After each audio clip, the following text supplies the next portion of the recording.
Nakausap naman ng GMA Integrated News ang isang babaeng iniwan umano ng kanyang mister na sumama sa bundok ng grupong Socorro Bayanihan Services. Live mula sa Socorro, Surigao del Norte, saksi live si Chino Gaston. Chino? Pia, buhay ang gabi dito sa Socorro, Surigao del Norte dahil sa mga nakatakdang aktibidad na gagawin sa nasabing bayan. Pero Pia, ang nasabing bayan, kung saan tayo naroon ngayon, ay balot sa kontrobersya. Walang pinagkaiba sa ibang bayan sa Pilipinas, ang Socorro sa Surigao del Norte, isang island municipality ng kabuhayan ay pangingisda at pagsasaka. Pero sa privilege speech ni Senator Risa Ontiveros kahapon, sinabi nitong ang grupo ng Socorro Bayanihan Services Incorporated tila isang kulto at nagkukubkob sa isang parte ng kabundukan. Ilang minor de edad na biktima raw ng grupo ang hawak ng Socorro LGU at nagbigay ng salaysay sa mga umano'y pang-aabuso sa kanila. Sa impormasyong ibinigay ng Socorro LGU, nagsimula ang Socorro Bayanihan bilang isang people's organization.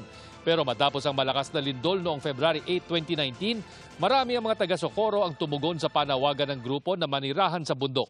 Mga guro, professionals at ordinaryong taong bayan kasama ang kanilang pamilya na hanggang ngayon hindi pa rin bumababa at piniling tumira na lang sa kabundukan. Ang ilan naman iniwan ang pamilya para sumunod sa tumatayong leader ng grupo na kinikilala nilang reinkarnasyon ng Santo Niño. Sa taya ng Socorro Local Government, aabot sa higit 3,000 ang nasa tinatawag nilang sityo kapihan, ang kuta at komunidad ng Socorro Bayanihan. Isa sa mga residenteng iniwan ng asawa si Sheila, hindi niya tunay na pangalan.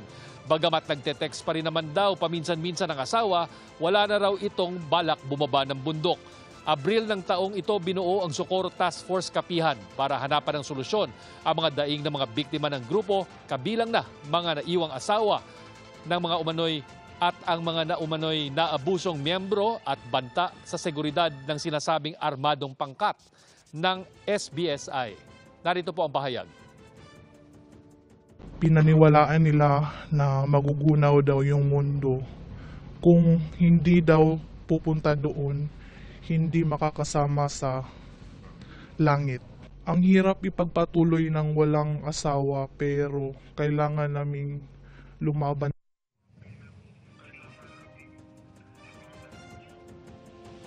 Pia, maring itinanggi ng isa sa mga leader ng grupo, ang mga paratang, nauna nang sinabi ng Vice President ng grupo na si Mamerto Galanida na walang katotohanan ng isa silang kulto. Bayanihan culture daw ang kanilang isinusulong at tumutulong sa mga hirap magpatayo ng bahay. Handa raw sila sa anumang investigasyon na isasagawa ng national government. At live mula rito sa Socorro, Surigao del Norte para sa GMA Integrated News. Ako si Chino Gaston, ang inyong saksi. Mga kapuso, sama-sama tayong maging saksi.